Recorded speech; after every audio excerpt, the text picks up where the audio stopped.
I love resetting everything. Can you hear me now, Ham?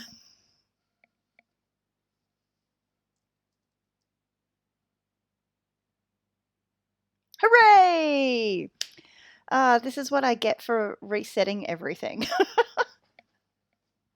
Dear. Thank you for letting me know. That would have been awfully sad had I continued. See, 3 minutes in and already you're offering assistance. Thank you. Thank you, you plague ridden individual, you. So, as I was saying, but no one was hearing,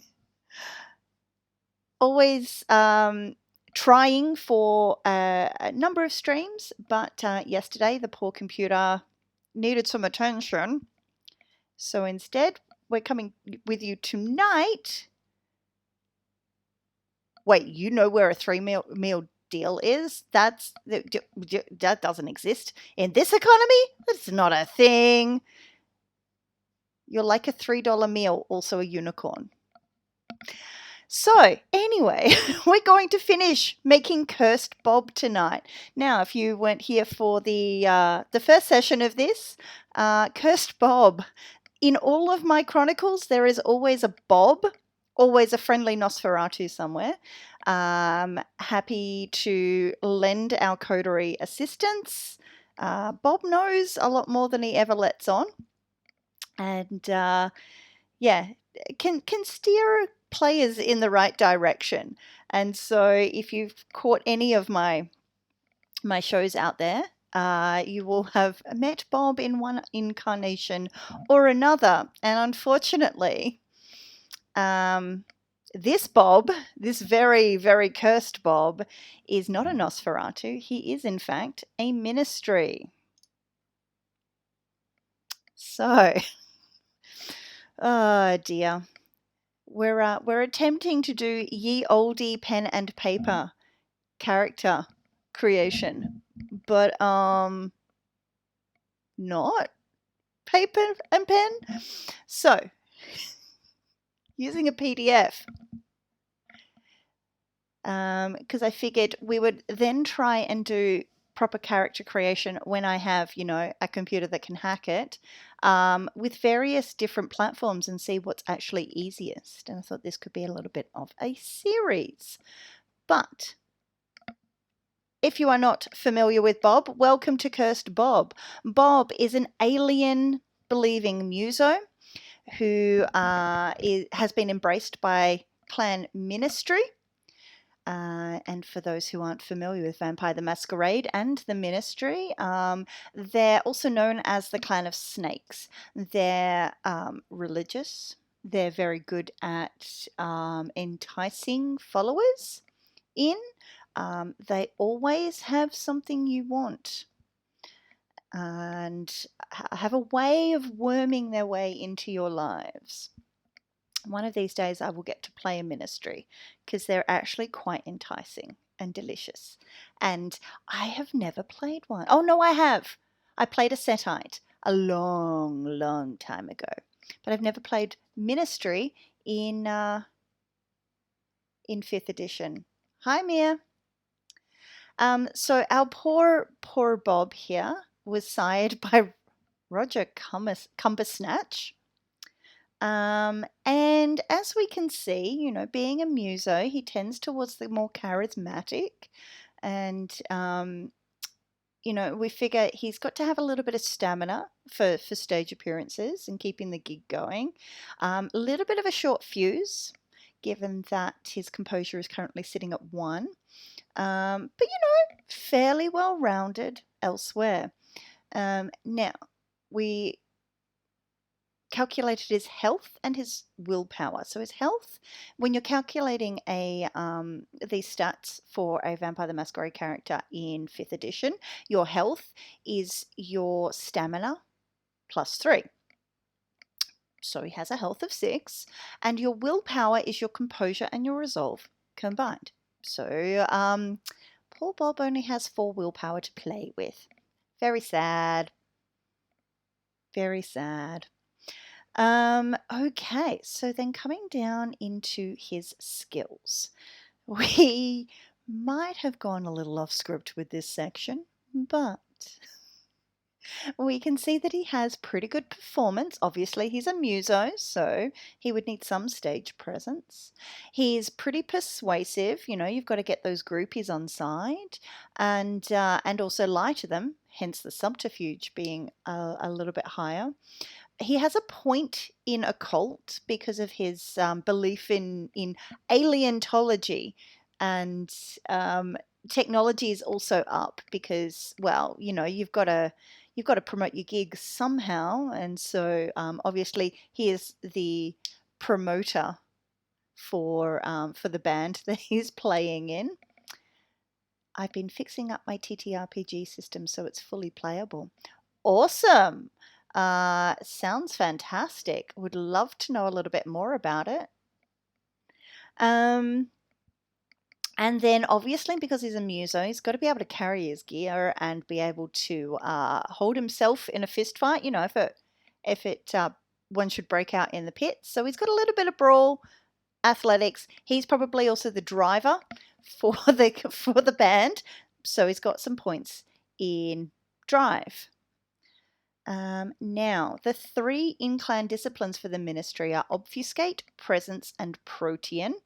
And well, he's a muso. We figured he didn't really like the idea of hiding in the shadows, so we've dumped points in presence and protean. And so that, ladies and gentlemen, is where we got up to. Now, if you will excuse me for just 1 second, I need to go and get my book so that we can take a figure and work out what discipline powers he's got. I will be 2 seconds.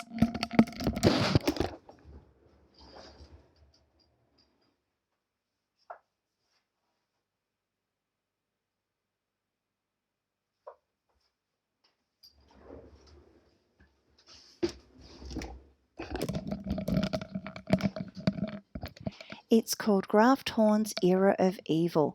Ooh, okay. Colour me intrigued. All right. So we are looking at the Vampire the Masquerade core book, and we are going through to the disciplines area, which starts on page 243. There's a bit of a preamble here, so we're just going to skip straight to presence, which is on it is on page 266. And so a little bit about presence. Presence affects the emotions of those subject to it, not the minds. While this is useful in that victims are cognizant, unlike with dominate, where it does affect their minds, they are not under the direct control of the user and thus often unpredictable. In order to be affected by presence, the subject must be in the physical presence of the user or at least within earshot. The discipline does not transmit electronically unless the user possesses star magnetism, which is a 5th level presence discipline. Detecting the use of presence is very hard unless one has access to sense the unseen, which is an Auspex power, and can even then be too subtle to notice unless one is looking for it specifically. Presence power effects do not stack, so someone using awe and entrancement on the same subject would only add their presence rating once for any social-based persuasion rolls. In combat, only the dread, gaze, and majesty powers have any effect, as charm is of little use when someone has decided they want to hurt you. So really it is I can see I'm going to need to get my way before it devolves into physical fisticuffs. I'm going to persuade you to see my side of things. It's set in a fantasy world I previously touched on in a video game I made. You can read the lore because it's on a PDF. The only things you'd need to play the game is the core rules and a character sheet. I love the idea of being able to pick up a single document and go with it. As much as I love my D&D, my Call of Cthulhu, my Vampire the Masquerade, etc., etc., it really is incumbent on game runners and players to have as many of the books as possible to really, get outside of the cookie cutter basics, which is disappointing. But I guess when you've got a universe that is so huge, it's going to get into that.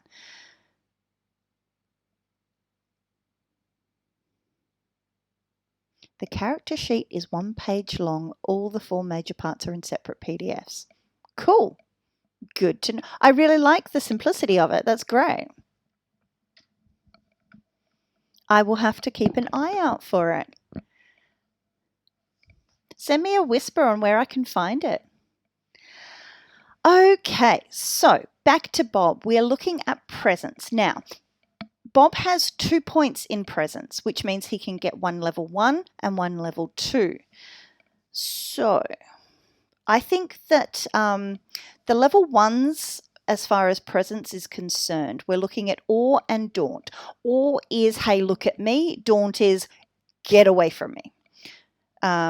So I reckon because he's a muso and, wants people to look at him when he's on stage, I think we would go with awe for level 1 in presence.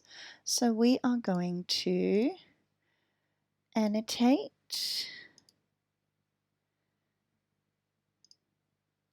maybe, if I can remember how to do this. There we go. There we go. Oh dear, don't leave it too long between drinks, folks. You forget how to do stuff. So we're going to go with awe. Now, awe, because it's a level 1, or at how this person manages to survive. Oh, look, I am under no aspersions or illusions that this is actually a long-term playable character. I think he's cursed. He's absolutely cursed. So, awe is a free discipline that allows you to call on the supernatural essence of your blood and make yourself alluring. And people will automatically want to look at you. And while you may not be able to get them to do a lot of things, sometimes just having people look at you instead of elsewhere is good enough. So, what does it say about awe? Anyone in the presence of the vampire finds their attention inexplicably drawn to them. Those listening to the vampire speak might suddenly agree on subjects where once they held different viewpoints. While this power doesn't cause rapt infatuation, it is still strong enough to sway the minds of most mortals. It's a free discipline power. The dice pools that you would roll for it are manipulation and presence. So your manipulation and presence. So 2, 3, 4, 5. That's a pretty decent dice pool versus the composure and intelligence of your target. And so you end up adding the presence rating to any skill roll involving persuasion or performance, as well as to other charisma-related rolls at the storyteller's discretion. Anyone aware that the being affected can try to resist with that contested will we talked about. On a win, the target can resist the effects for 1 scene. On a critical win, the target is immune for the entire evening. Once the power wears off, victims revert to their previous opinion. So it's really just a blip, but yeah. And yes, the duration is 1 scene or until intentionally ended. So a lot of these powers, you will find that they last until they're detected, or they last until the end, until your character moves out of that area. It's very rare that a vampire discipline power keeps on going. There are some of them and they tend to be pretty potent, but yeah, it's pretty rare.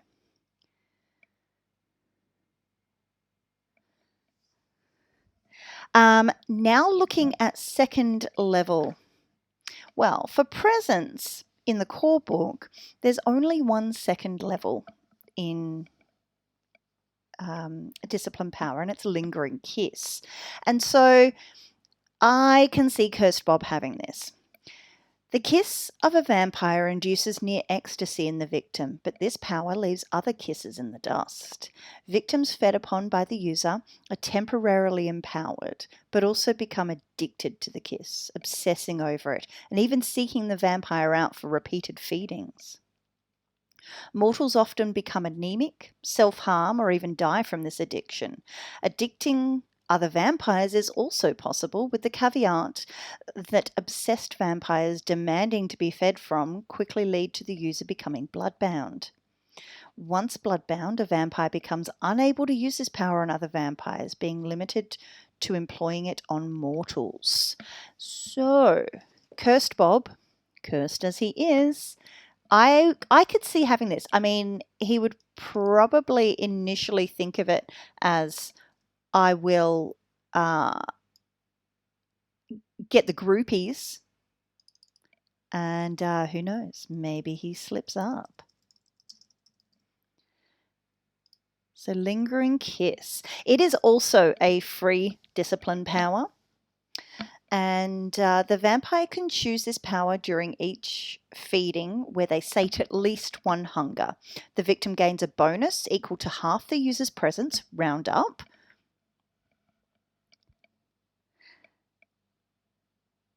to 1 social attribute of their choice. This benefit lasts for a single night. Once it fades, withdrawal strikes, and all the victim's actions not spent working towards acquiring a new fix receive a dice penalty equal to the initial bonus.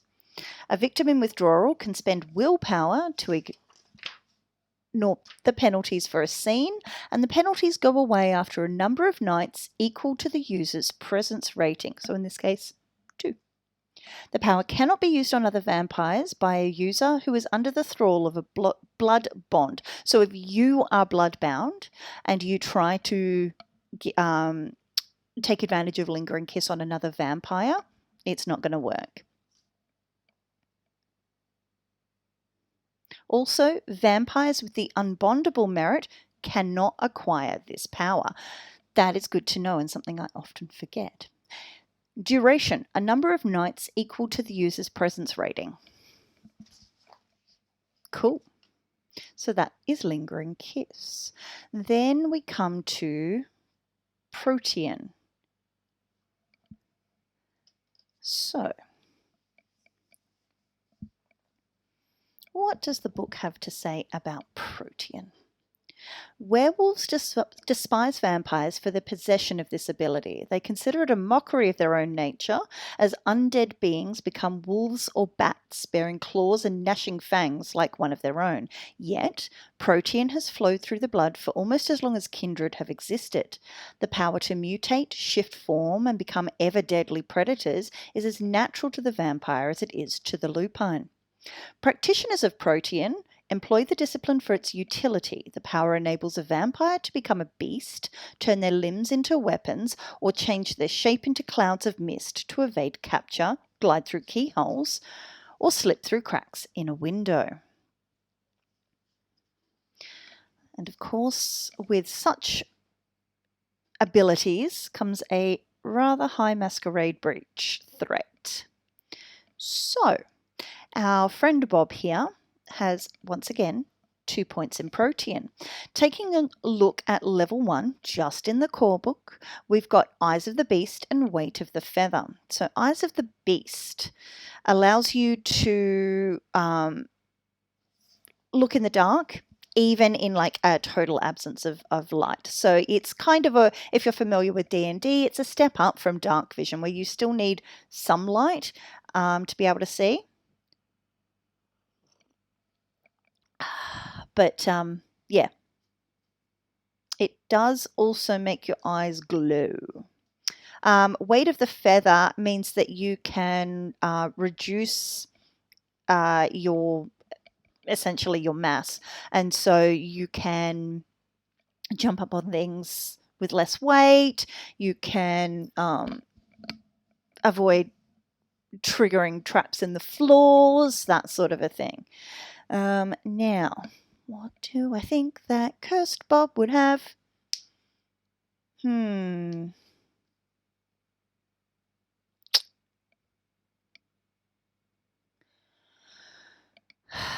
I wonder. I think he would probably go with Eyes of the Beast. I mean, you go into a club, you've got to bump in for your show.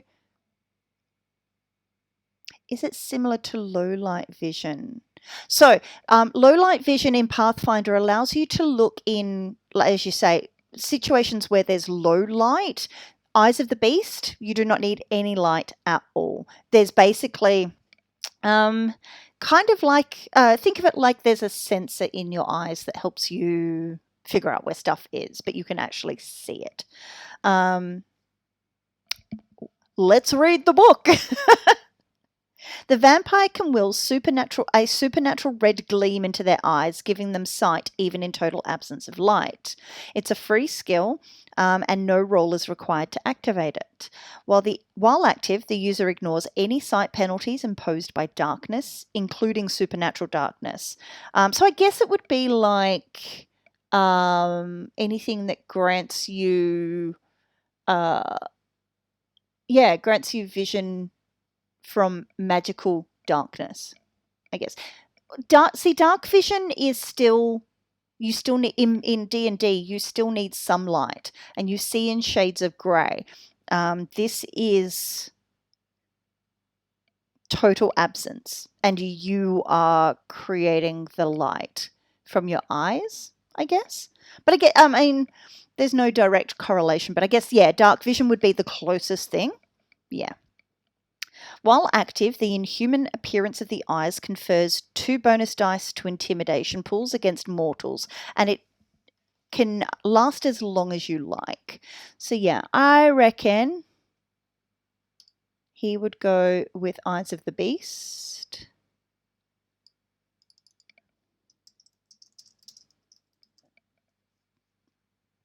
I mean, if anything, it'd look really cool on stage.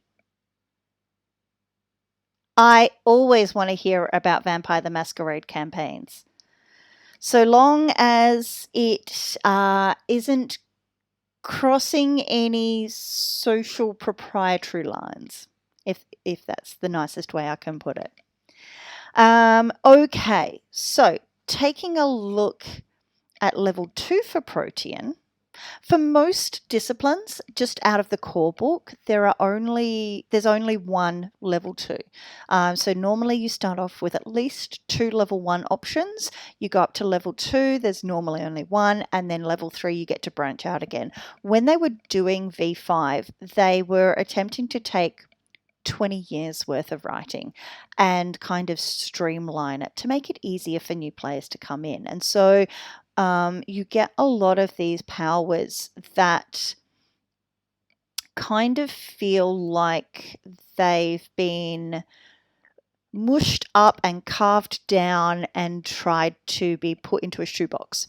I think it works as a system by itself, but if you've come from, say, 2nd edition, revised edition, or 20th, and you're used to having this huge smorgasbord of discipline abilities, it can be quite limiting.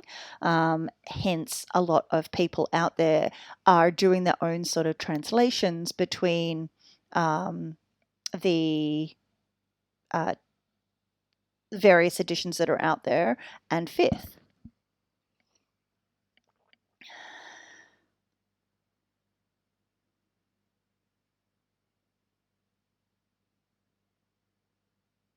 Oh, cool. For context, this was with the devs, and there were no NPCs. All the characters were played by players, except for elders, which were played by GMs of other tables. Delicious. So, level 2 of Protean, all we have in the core book is feral weapons. The vampire can extend their natural weapons to monstrous proportions. Usually this takes the form of fingernails extending into wicked talons, but can also come in other forms, such as fangs elongating into veritable daggers, as from a gigantic serpent. Ministry, snakes, serpents. I think we've got to go with it, right? Now, unlike Lingering Kiss,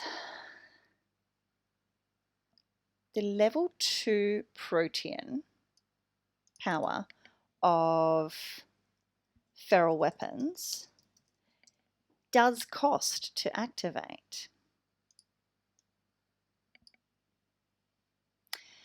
Hi, Krith. Yes, we are indeed shenanigans again with Cursed Bob. You've just missed out on choosing discipline powers. But I was just about to describe King Bob. I was just about to describe what Feral Weapons does. So, unlike Lingering Kiss, it does cost a rouse check to call on the supernatural essence of your blood and, elongate those fangs or those fingernails or whatever other physical weapon your body can create. No skill roll is needed to activate this power. When activated, the vampire's natural weapon of choice becomes a light piercing brawl weapon with a +2 modifier to damage. Vampiric bite attacks still only deal 2 points of aggravated damage despite the number of successes, but do not suffer the 1 success penalty. Superficial damage inflicted by the user's natural weapons is not halved, while feral weapons is active. So, in physical combat, you need to, if you're a vampire fighting against another vampire, a lot of your physical damage will be halved. And obviously for feral weapons, that doesn't happen, which is why it can be quite a cool discipline power for your vampire to have, because you don't have to carry anything. And so, a lot of Elysiums will have a no weaponry check, so they'll check you for weaponry. Technically, they have a lot of them will have a no disciplines rule as well, so you don't use disciplines in Elysium. But if the proverbial hits the fan and somebody needs to protect the prince, well, feral weapons could get you some brownie points in that side. In this, he struck a deal with a werewolf where he'd give some vampire elders to the werewolf to get certain things done. Oh, that would have been an interesting conversation to listen in on. Vampires and werewolves are notorious for not getting along.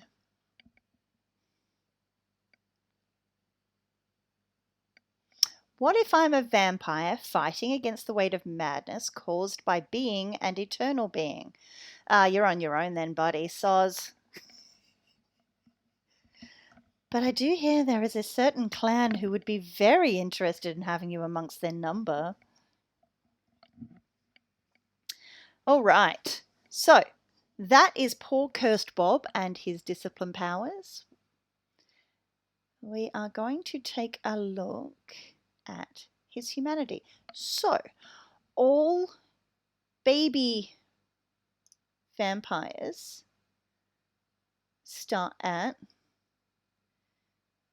7 for their starting discipline, for their starting humanity. Why are you like this? So,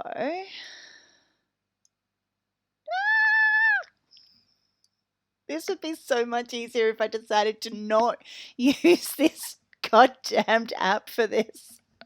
Okay, so 7. And then there are certain things that can change this. It can go up and down depending on your predator type. It can go up and down depending on your age, your generation.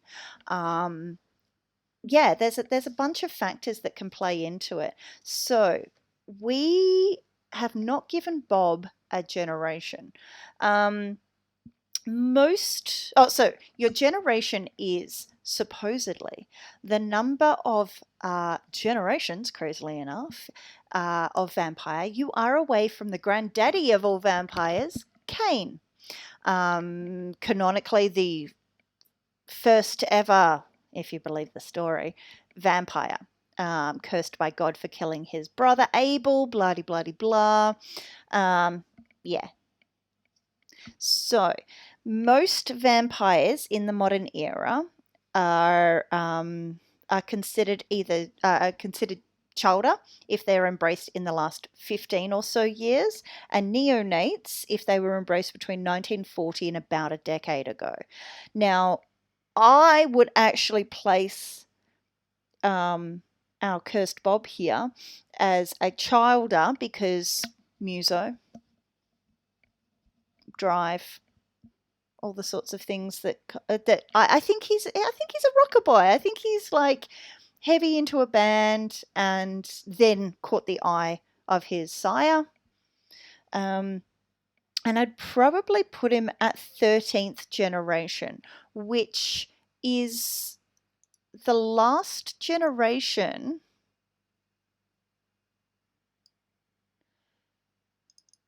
before you hit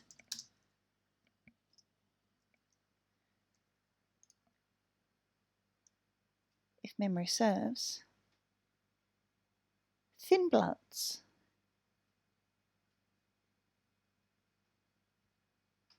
I am testing my knowledge now. He gave 2 vampire elders to the werewolf in question. This ended with him getting the title Prince of Darkness, which was basically the goal for everyone there. He played this campaign probably as a playtest campaign because he stated that it was around the 1980s he played. Yeah, so the first edition of Vampire the Masquerade came out in the 90s. So cool. It sounds like a playtest kind of a situation if it was in the 80s, unless it was a completely different system. But it sounds like it's pre-Vampire the Masquerade. That's super cool. And what a great story.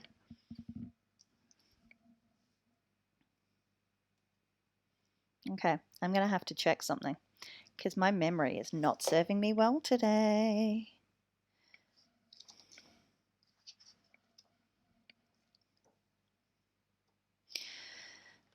Because the further away you get from Granddaddy Kane, the thinner, supposedly, the supernatural essence of your blood.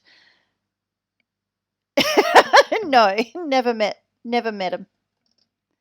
Hence it's failing me right now. So, yes, the further you get away from Granddaddy Kane, the thinner the supernatural essence of your blood, and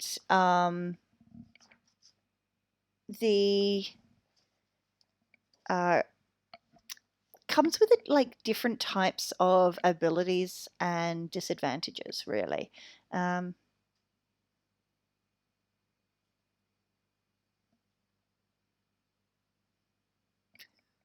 So I think he's 13th generation. That still has him as a vampire, baby vampire.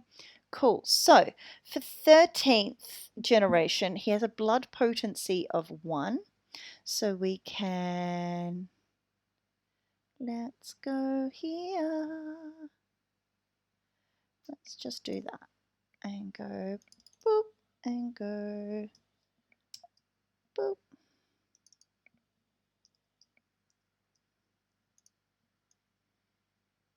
Blood potency 1. So, blood potency 1 doesn't give you a whole lot of buffs. What it does do is gives you a really good reason to start Diablerie, actually. Not that I said that with my out loud voice, because I would never condone killing other vampires to steal the essence of their blood and thus increase the potency of yours. Would I?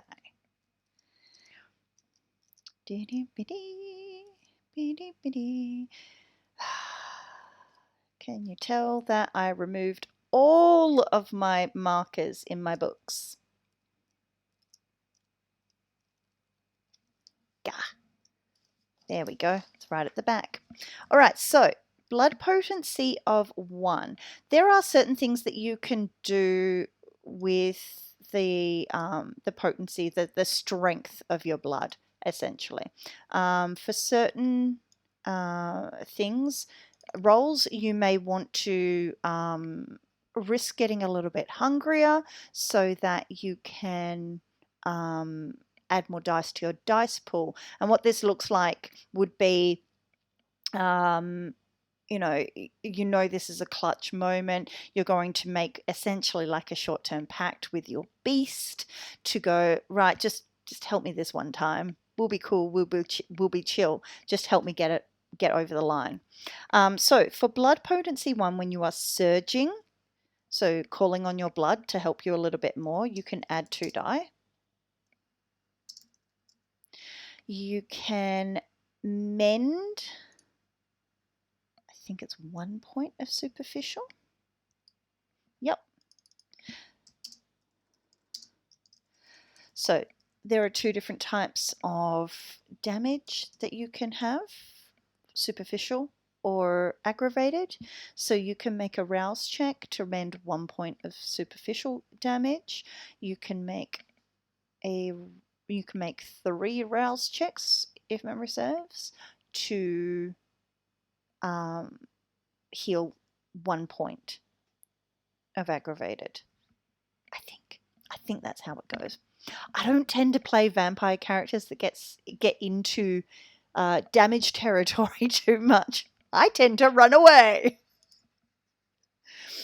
Because the one thing about vampires is they like to think they're the big bad in the night, and they really are not. Power bonus. There is none for blood potency 1. A rouse reroll. So if you are called to make a rouse check for a discipline power, you can, with certain blood potencies, you can re-roll them.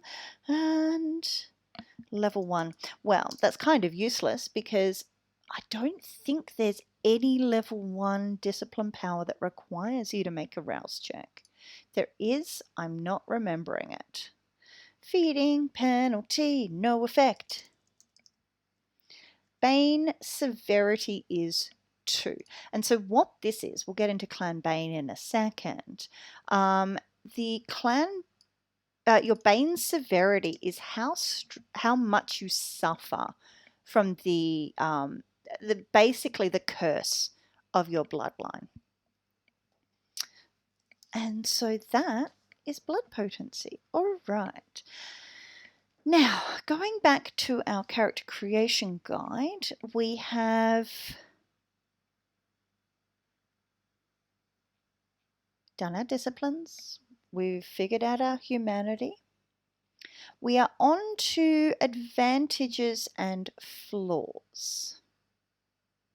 Now, we got these from our predator type, and so we've got some more we need to choose from.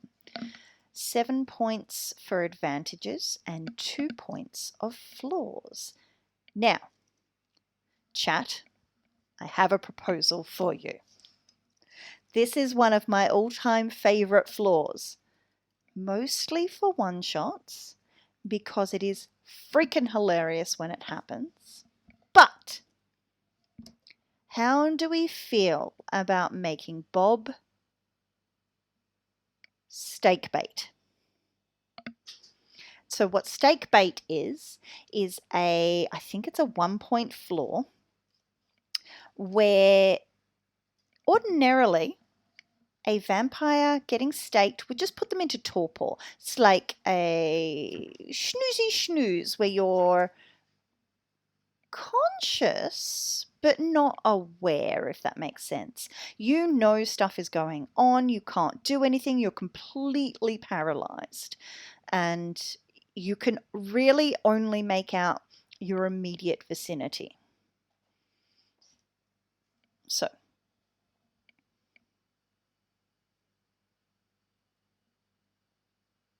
I want to play a vampire the Masquerade character who doesn't know they're a vampire but thinks they're a superhuman who gets really bad sunburns. Oh, okay. when Cult of the Blood Gods came out, there was a section in that, or there is a section in that, that talks about kind of like a vigilante um, who didn't really realize that they were a vampire and just started, fighting crime across the city at nighttime. I kind of love the idea of taking that idea, making them a thin blood, who can walk in day. That is something that some thin bloods can do. Uh, and then, yeah, following the discovery of, wait, what? What am I? No, that doesn't make sense, man. No, no, look, I just don't like food so much anymore. It's probably a good thing. I'm gonna go lift some weights. I want to play or run a completely thin blood campaign at some point so much, but I also want to play in it. This is the problem when you're a storyteller, is you're like, I've got this great idea, it'd be so much fun to play in. Oh wait, if it's gonna happen, I have to run it. So yes, I think our cursed Bob here should be steak bait. Where is it? Let me just make sure that it's a 2-dot floor, so that's nice and easy. All right.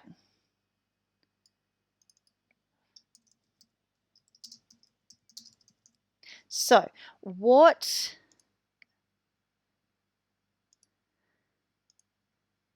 No, don't do that.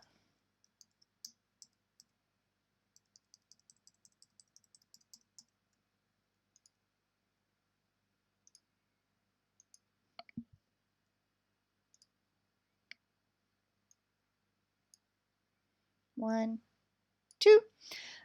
Okay, so what it says about steak bait. Why is that guy trying to kill me? He keeps yelling about how I should die and something about me being a creature of the night. Ew. So creepy. So, steak bait. You meet final death when staked through the heart rather than entering torpor. Brutal, simple. Done. So that is the 2 points. I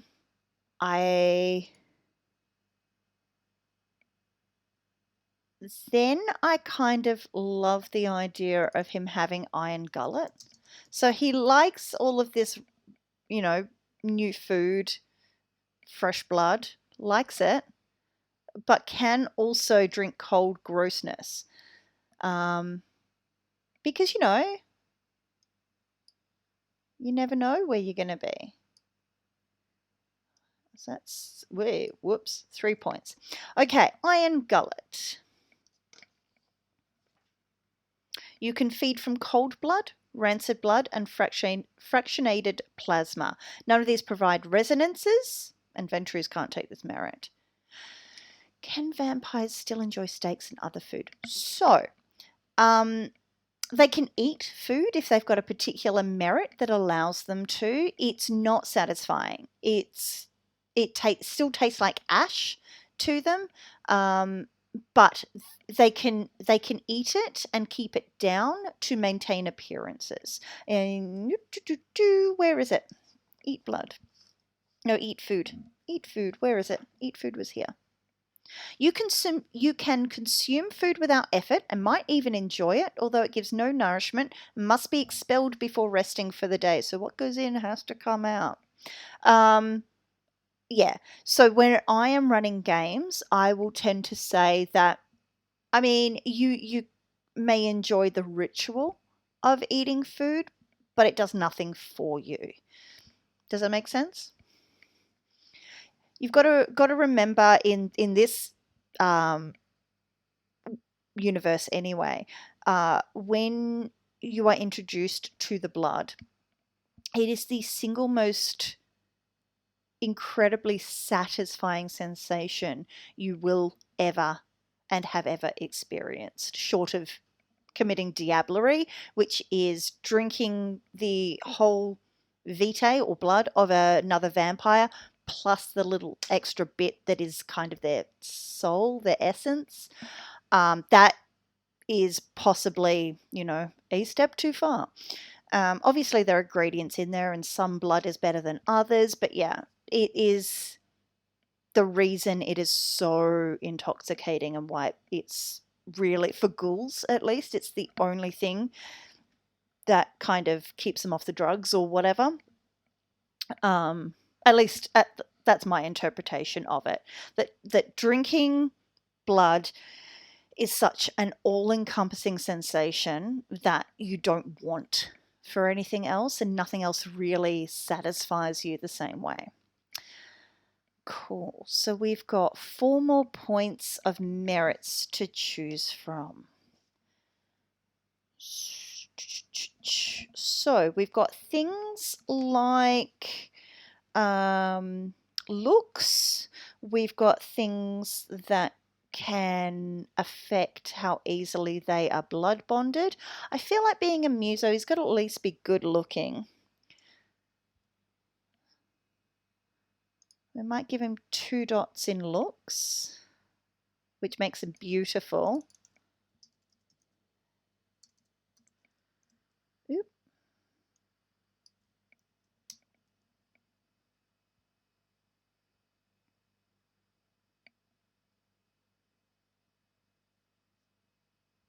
Oh, well, that's an interesting take on it.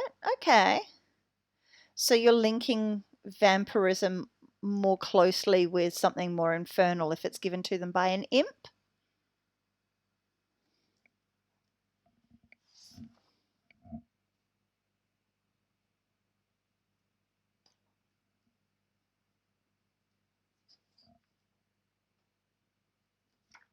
Do, do, do, do, do, do, do. Why not? Let's give him a short bond. So what a short bond is means that he doesn't stay blood bonded for as long as other vampires. So ordinarily, when you're blood bonded,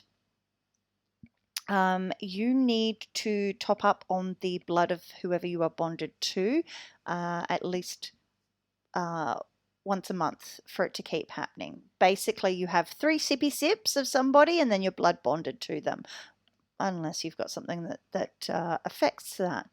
With a short bond, it deteriorates faster, so you can get out of a blood bond a little bit faster. And the cool thing about being short bonded as a vampire is if you are armed with the knowledge of how long a normal blood bond takes, you can just play that up a little bit. So if you're blood bonded against your will, maybe you don't have to be. Just saying. Cool. So we have done our core concept, we've done our clan and sire, we've done our attributes, our skills, our disciplines, our predator type, our advantages and flaws. Now we're up to convictions and touchstones. So this is always the part that gets a little bit tricky for a lot of players that I've experienced. They struggle to think of people that would match up with their convictions. So originally when V5 came out, you could have a touchstone that was either a person or a thing. And your touchstones are now people that hold you to your humanity, that remind you of what it is to be human, to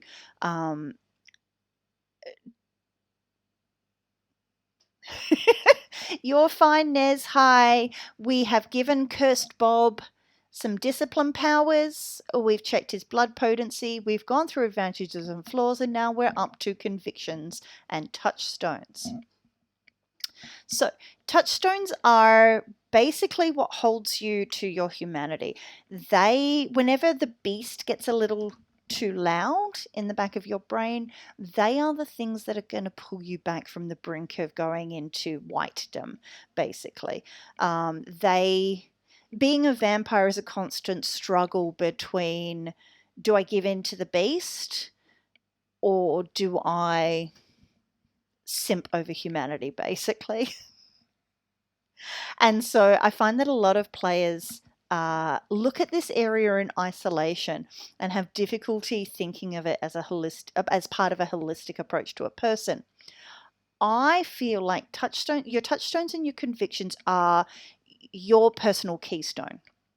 They're your convictions are your moral compass. They're the lines you will not cross, or the things that guide you to make certain decisions.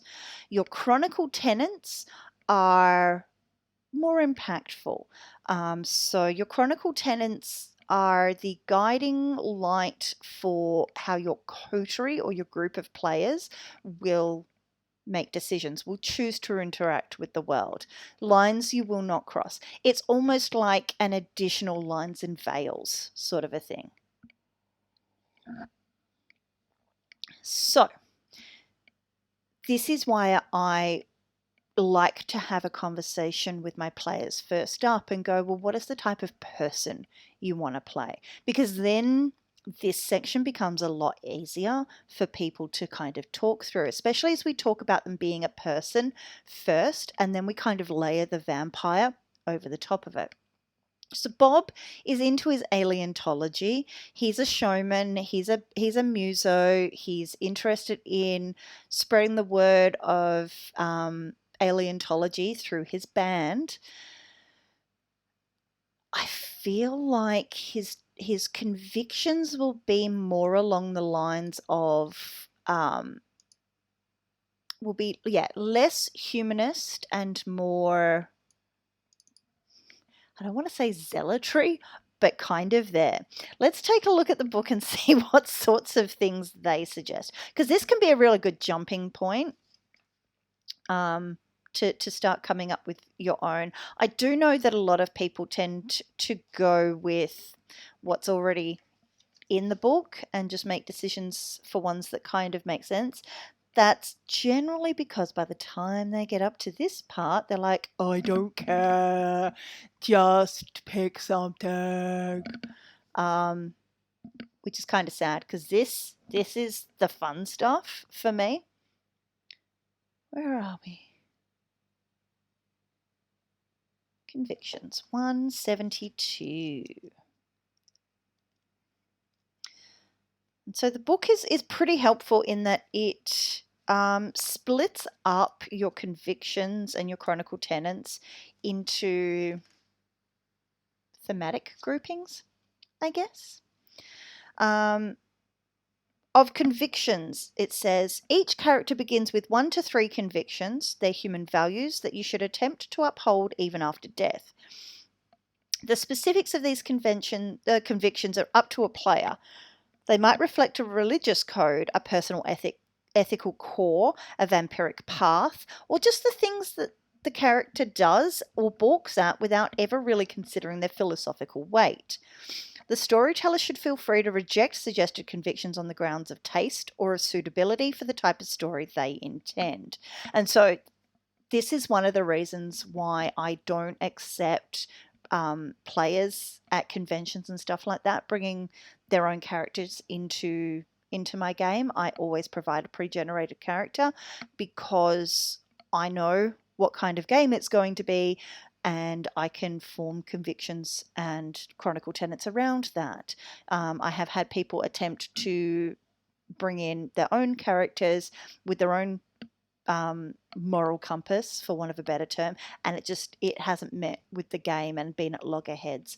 And so yeah, I'm fairly early on when I started doing conventions and one-shots online and that sort of a thing.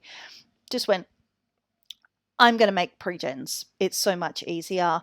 If I'm writing you a custom one-shot, I will take concepts and likes and dislikes, and I will build you a character around that, but I will build your character for you. It's just easier for me to explain what's going on while we're in a game. It means that I don't have to spend 20 minutes looking over your character sheet to help you. Yeah. So they've got some examples here of convictions. Some Example convictions might include: thou shalt not kill, kill only the unworthy, unbelievers in fair combat, in self-defense, those sorts of things. Never expose children to violence, love thy neighbor as thyself, disobedience is dishonor, protect the innocent from harm, courage is the highest virtue. So we're getting, thou shalt not use gel in hair, only pomade. God damn it. When you are making a character with chat, you have to take chat suggestions.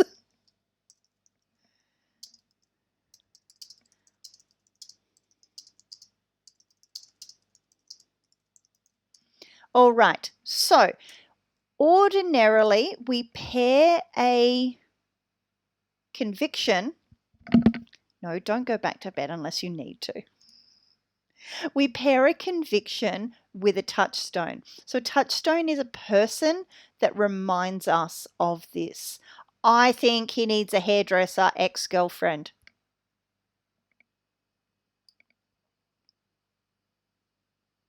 I like it, but is it a conviction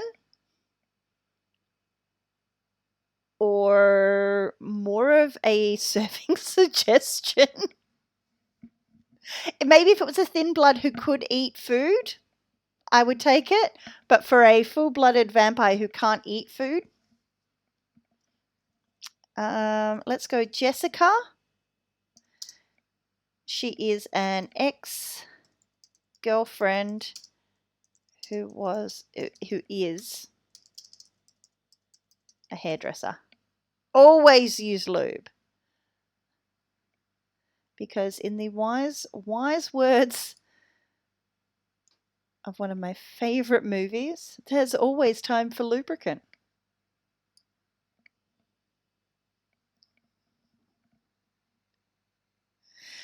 Are you Are you suggesting that he uses lube for his fangs? Blah, sticky.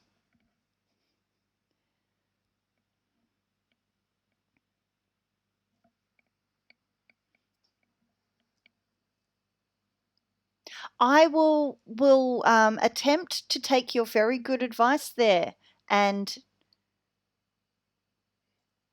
hi Ezra. Bad time, interesting time. I don't. You've seen me on camera. I never know what's going to come out of my mouth. Blame chat. Chat was suggesting that always use lube should be one of this character's convictions. I do believe I put a warning on this stream.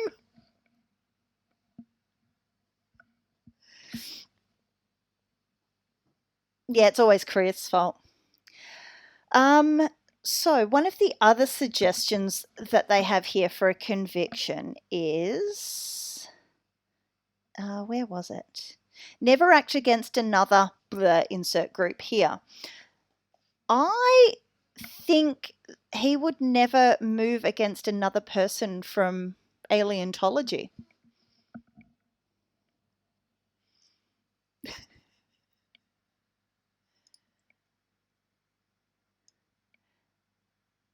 So, what was it? Never act against another Alientologist. And let's go with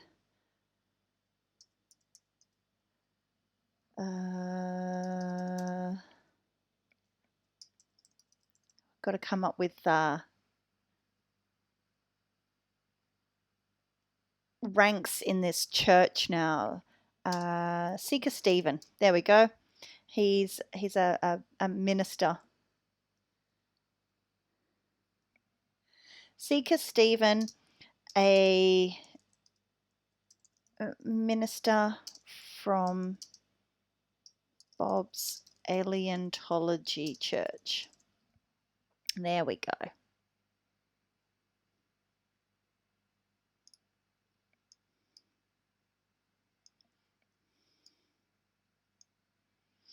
And one more. We'll do one more touchstone and conviction. And it is not stir-fry Oreos or lube based.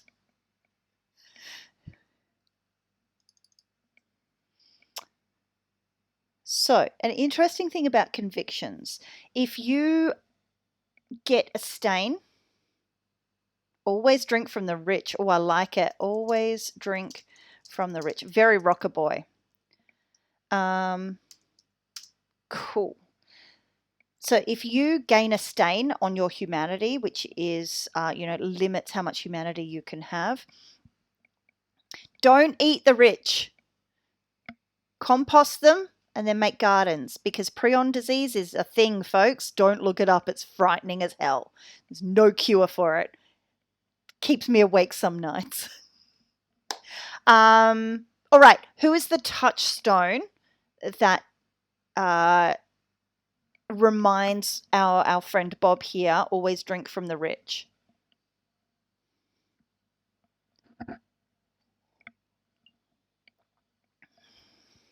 So yes, if you incur stains in service of one of your convictions, it might mitigate some of it. So if you get 2 stains, you might really only get one of them.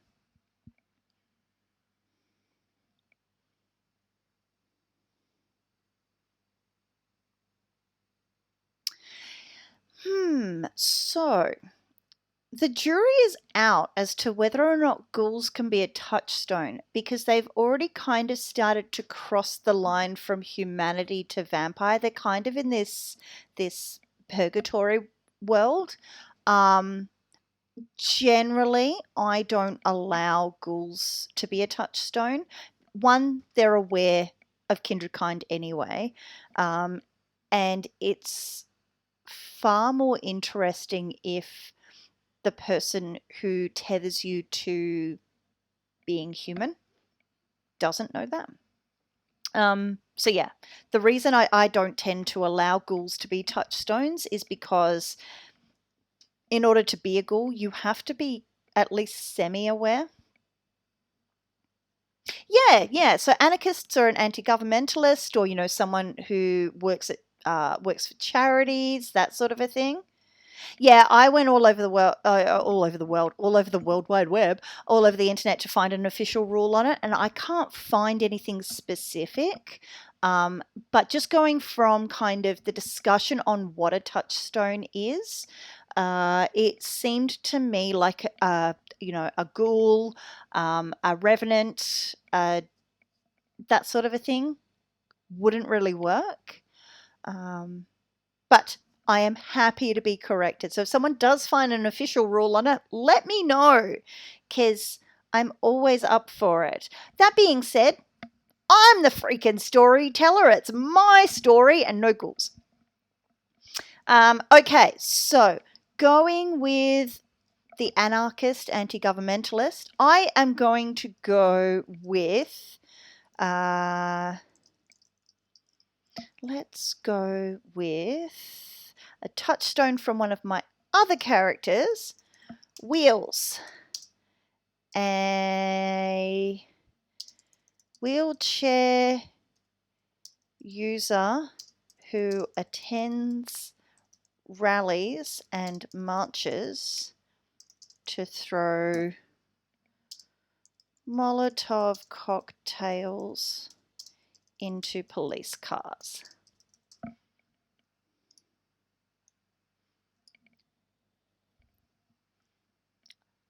Don't do violence, kids, unless it's justified. Who said that?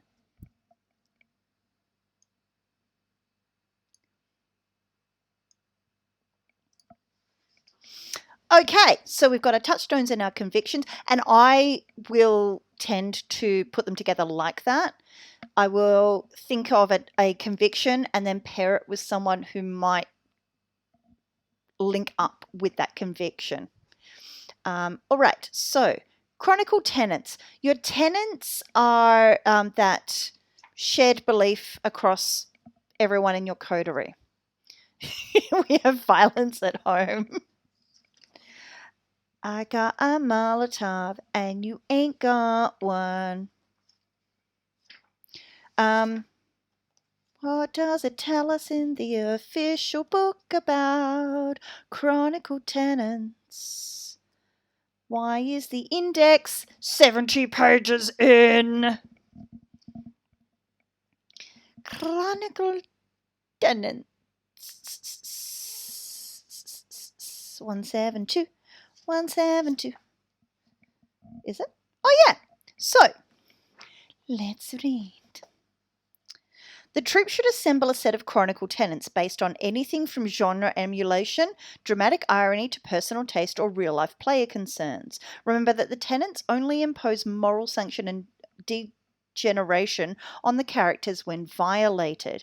If a player might genuinely risk trauma by playing a story featuring a given violation, the storyteller should either avoid that subject or invite the player to join a different troupe to explore a different chronicle entirely.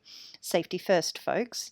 Chronicle tenets apply to all player characters in a chronicle, even if the character doesn't hold this belief personally. The struggle between a character's individual moral code and that of their society forms one of the core stories in human literature. After all, the chronicle tenets comprise a kind of ethical ground floor so that when and if the characters do become nihilistic serial killers, it carries a cost. Also, make sure to talk through the chosen tenets in your group so that all players understand what they mean and what kind of actions would consist violations of these tenets. So for that reason, when I'm making pre-generated characters for conventions, etc., I tend to make it things like don't expose children to violence, protect those who cannot protect themselves. Big, overarching, and loosely defined things that just work as a moral base framework, really. And so we haven't got Cursed Bob in a chronicle, but if we were to, let's say we chose something like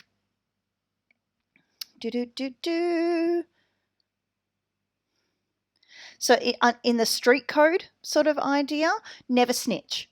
So that would go in with sort of the more anarchistic type of character that I see Bob potentially being.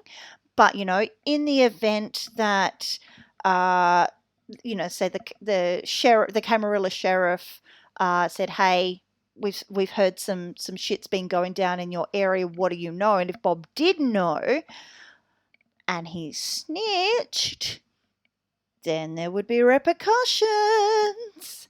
Repercussions for contravening your chronicle tenets tend to be, quote unquote, at the storyteller's discretion. They tend to be things like losing an advantage, stain on your humanity, because it's violating a moral code. Sometimes I have not had the punishment. I don't like the word punishment, but I've had the outcome, the consequence of violating a chronicle tenant show up 4, 5, or 6 sessions down the line because, well, you never really always get your comeuppance right away, do you, after you break the law? So, for that reason, as a storyteller, keep track. Do give your players an opportunity to explain why they made the decision they made. And really, it's up to you whether or not you think they're trying to weasel their way out of it or if they genuinely were making an educated decision knowing what the repercussions could be. There have been times when I've had players make the best possible decision in a terrible, terrible situation, and it's violated both a chronicle tenant and a conviction. And so they've taken the stains because they were like, there was nothing else I could do. I had to make a decision, and that was the least shit for other people possible. I did kind of sweeten the deal for them. They incurred, I think at that point, they incurred two stains on their humanity and a loss of a dot of resources. It was pretty egregious. The situation was terrible. I had absolutely painted them into a corner, and so had some of their previous decisions. It is what it is. But yeah, I sweetened the deal by saying that they could, you do make remorse rolls against stains on your humanity. And I said that if they spent, because they were a La Sombra and they went to church, if they spent an entire session seeking penance, they could potentially roll for 2 stains that evening against 2 remorse rolls. But it basically took them out for an entire session. The world of darkness is a horrible, horrible place, and we already exist in a horrible, horrible, horrible place. Horrible things happening all the time to people who are good, and people who are bad not getting the retribution they deserve. In the world of darkness, that shit is turned up to 11. And it should be a very real threat to your players that they will lose standing in society. They will lose themselves to moral ambiguity if they stray too far from their own guiding light of their morality. That being said, it's still a fucking game. So don't punish your players too much. Here endeth the rant. Okay. Sorry for that heavy interlude. Right. Ministry. We want to have a look at Clan Banes. Now, I can't remember if they are in here or if they are represented elsewhere. They are not. I don't think they're in the player's guide either. We've got Banu Hakim, we've got Hakata, we've got La Sombra, we've got Ministry! Hooray, I did pick up the right books. All right, so sometimes only with consent. Yes, I punish my players with consent. Sometimes the best narrative decision is going against your character's morals. It may have consequences, but it does make the game more fun within reason. Oh, 100%.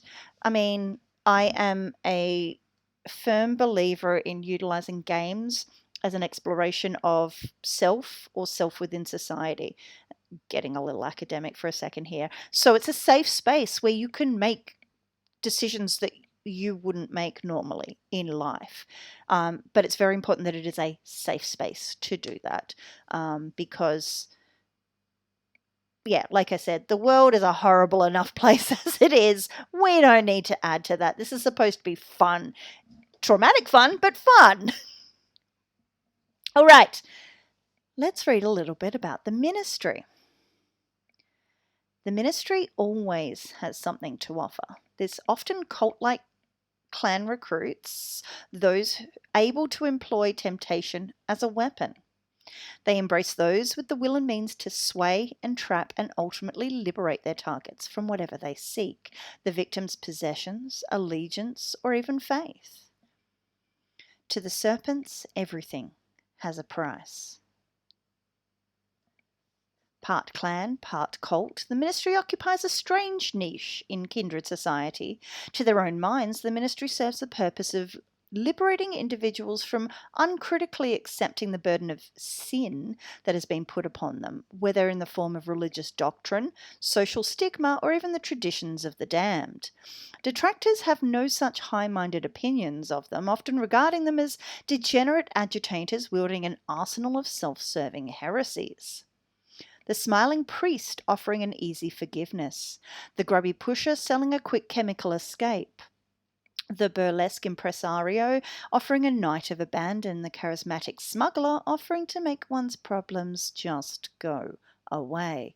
All of these and more represent ministers in a demi-monde where one's troubles and solutions are their own ecosystem. You've got a problem, a minister is happy to help you solve it. and to help convince you that it's not really a problem to begin with, so long as you have the proper perspective. Of course, that perspective likely puts you in the same position again, where the ministers helpfully ratchets you along their chosen spiral.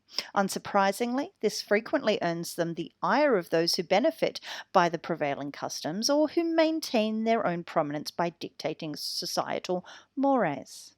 None of this is to say that the ministry is amoral, precisely, quite the opposite.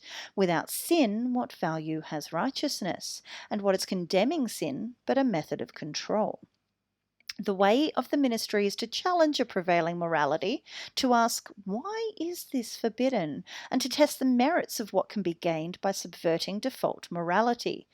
If it just so happens that challenging what's forbidden can expose a weakness in others that a minister can then turn to their advantage, well, that's practically creating a divinity in one's own image.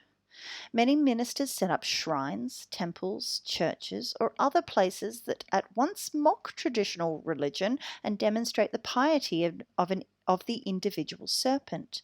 This might be anything from an alcove in an apartment with a few candles, sticks of incense, and icons of personal significance to a genuine temple where many esteemed ministers fraternize and worship. Indeed, perhaps the largest faction of the clan has appropriated the Egyptian god Set, with whom the elders of the clan claim a connection or even consanguinity. What does this all mean? They're interesting folks. They like to take what you think you need and maybe offer it to you, so long as they get what they want in return. Their clan bane.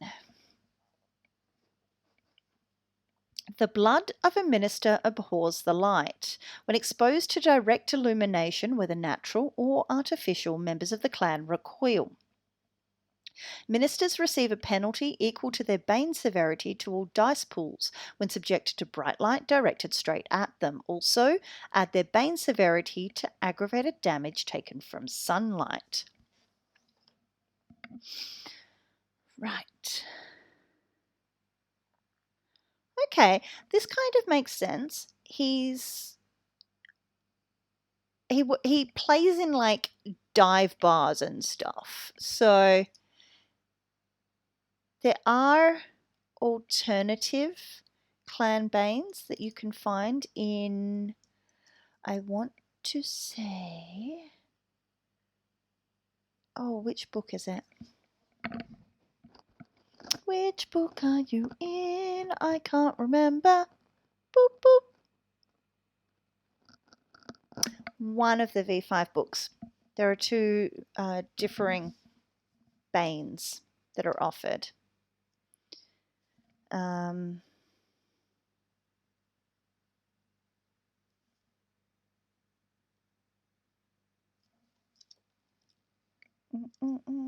it this book? It might be this book. It is not this book.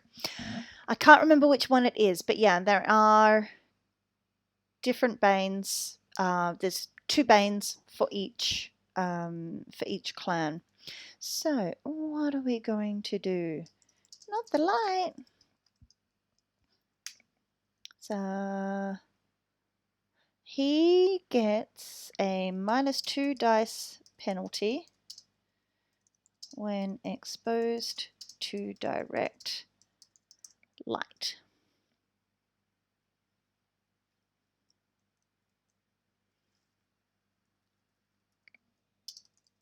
Yeah. Cool. Because his bane severity down here in blood potency is 2. Okay. We are almost there, ladies and gentlemen. I think it's the player's guide. I thought it was. I can't find it.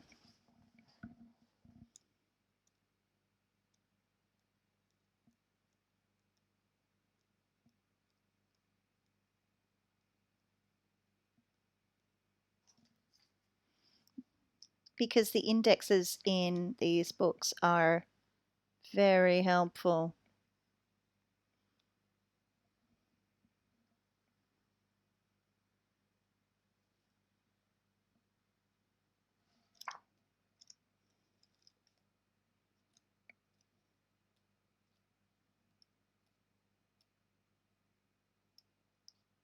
Hmm. I don't know. But yes, someone other than me can find that out. Okay, so we've done core concept, clan and sire, attributes, skills, disciplines, predator type, advantages and flaws, convictions and touchstones. We've set the humanity.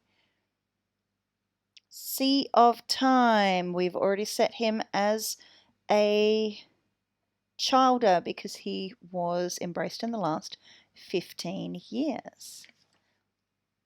And that, ladies and gentlemen, and my non-binary friends,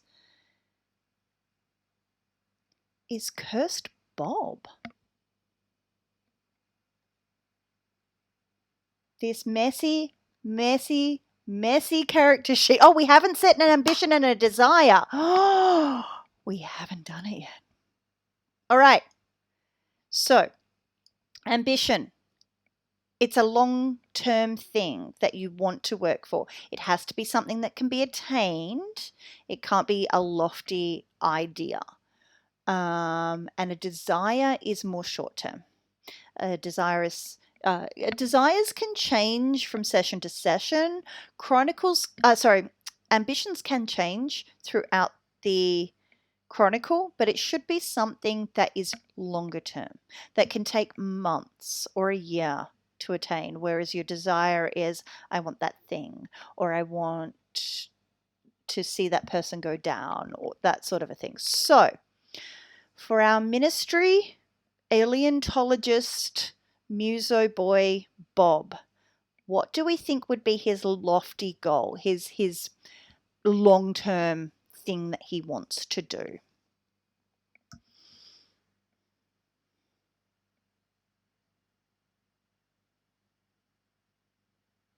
Could be something like he wants to play the ultimate gig. It could be that he wants to get back with Jessica, who has knocked him back 27 times already. It could be that he wants to set up a temple.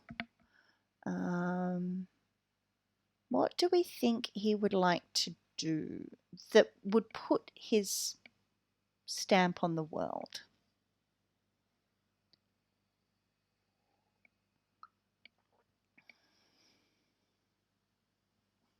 And while chat is coming up with some ideas, I'm going to hunt for that alternate clan bane.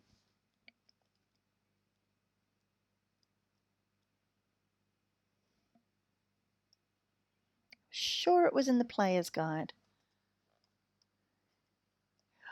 He can't. Why do you all keep going back to food? He can't eat food. It tastes like nothing to him.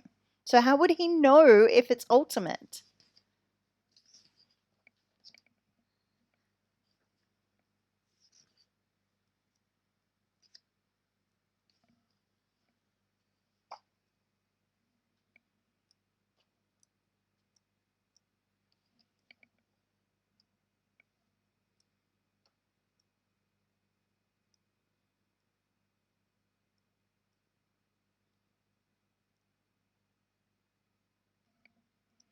There's clan coterie merits.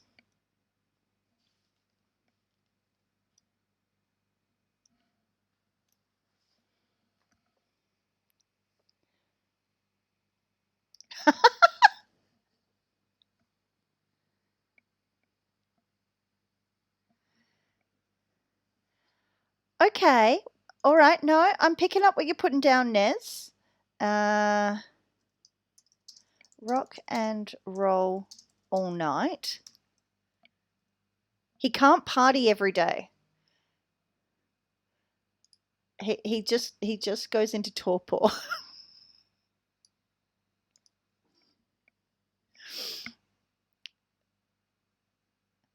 But I mean, given that he is a baby, he's probably still being told what to do by his sire. So just to have a night off where he can do nothing but rock and roll. All right, that is a lofty goal for a baby vampire. What is something more immediate and short term that he could maybe achieve?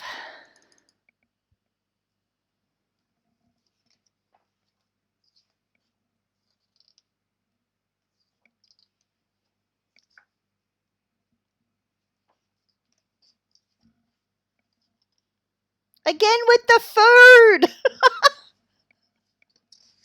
Look, he can eat it, but he will need to make a willpower roll to keep it down for starters. He's only got 4 willpower. That's not a lot.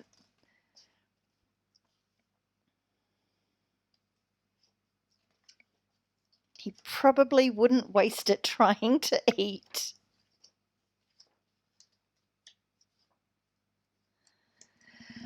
Oh, dear.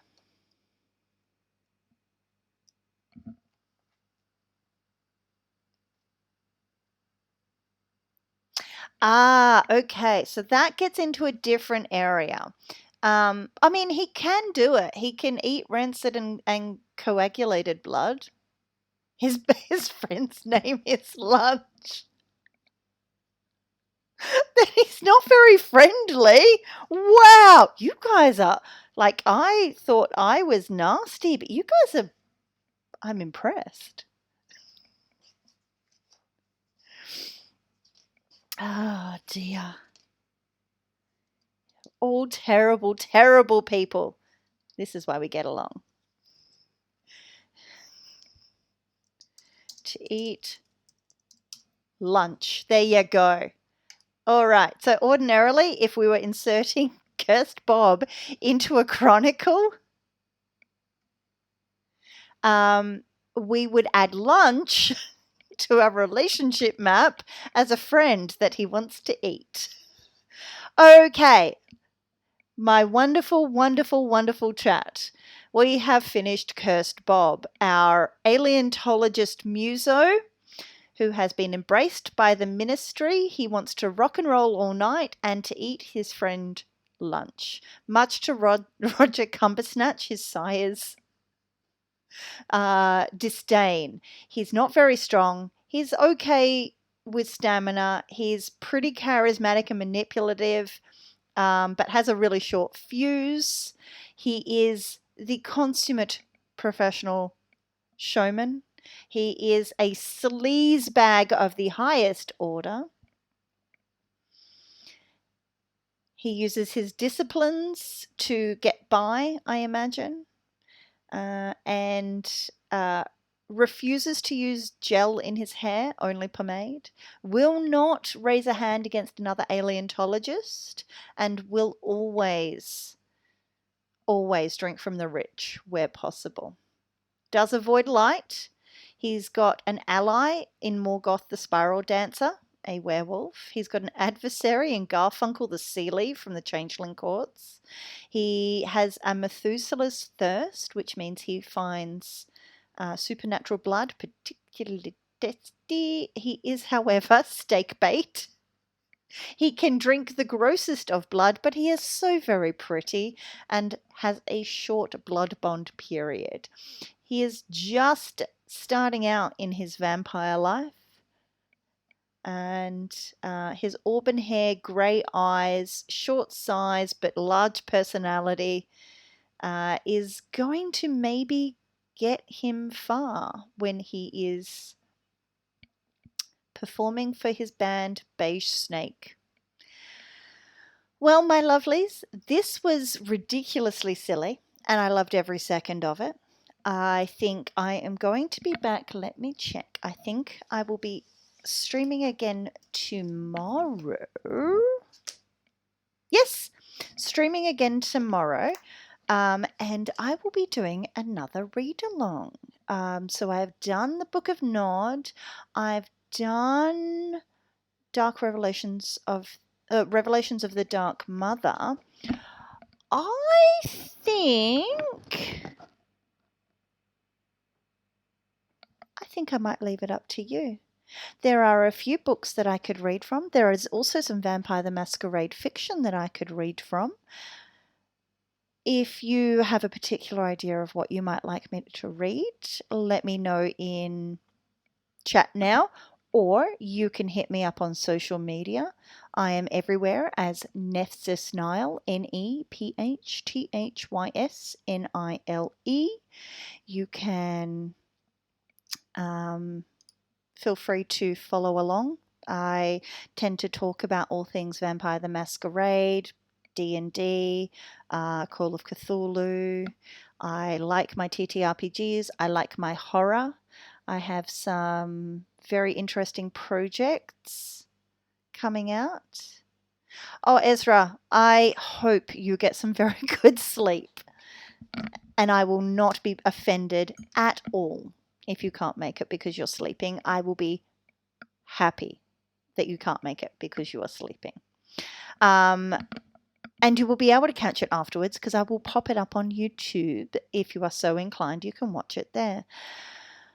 Yes, I have some projects that are coming out later this year, so watch this space. I just started recording a Mothership game with some very fine individuals. That was a lot of fun. It is a horror TTRPG set in space. I have a super secret project coming out in October, so later this year, and probably a fair amount of shenanigans in the meantime. So thank you very, very much for coming along with me for finishing off Cursed Bob. I hope you had fun. I hope you learned a little bit. And I will see you tomorrow, perhaps. And if not, I hope you are having a splendidly horrific morning, day, evening, whatever it is. Stay spooky, my darlings. Mwah!